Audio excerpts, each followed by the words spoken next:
La croissance démographique et ses effets. Aujourd'hui, 7,5 milliards d'hommes vivent sur la planète. D'après les projections, la population mondiale devrait atteindre plus de 9,8 milliards d'habitants en 2050. La croissance démographique concerne le monde entier, c'est-à-dire l'augmentation générale de la population pour la Terre entière. Mais celle-ci est inégale selon les régions. Pour qu'il y ait croissance démographique, il faut que le nombre de naissances soit supérieur au nombre de décès. Le taux de natalité, c'est le nombre de naissances. Le taux de mortalité, c'est le nombre de décès. Les foyers de population comme l'Asie du Sud ou l'Afrique ont une croissance démographique très forte, car les taux de natalité sont bien supérieurs aux taux de mortalité. Dans les régions où la croissance démographique est forte, c'est parce que la natalité est élevée et que la mortalité est en baisse.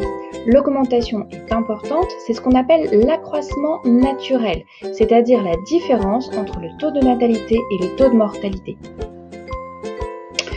Pour expliquer la croissance démographique, il faut considérer la vie des populations.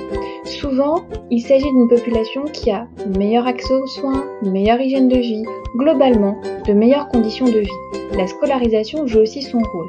Ainsi, on voit la mortalité baisser et la natalité, même si elle reste forte, diminue un peu progressivement. Dans les foyers de population que sont l'Europe, l'Amérique du Nord et l'Asie de l'Est, la croissance démographique est plus faible. On voit même la population diminuer. Pourquoi ? Parce que le taux de natalité est faible. Or, le taux de mortalité, lui, le reste aussi. On voit en Russie, par exemple, un nombre de décès supérieur à un nombre de naissances, ce qui est problématique pour une population. Parmi les facteurs explicatifs pour comprendre pourquoi la population diminue dans ces zones, il faut voir le taux de fécondité. Le taux de fécondité, c'est le nombre d'enfants par femme, et dans ces pays dits des Nord, la fécondité est en baisse. Le nombre d'enfants par femme est souvent inférieur à 2 enfants par femme. Des défis importants sont à relever, aussi bien dans des pays où on a une croissance démographique forte, que dans des pays où on a une croissance démographique faible. Dans les pays en développement où on a vu les conditions des populations s'améliorer, comme par exemple en Inde ou au Nigeria, la population doit faire face à des défis, par exemple pour se nourrir, pour avoir accès à l'emploi, à la scolarisation.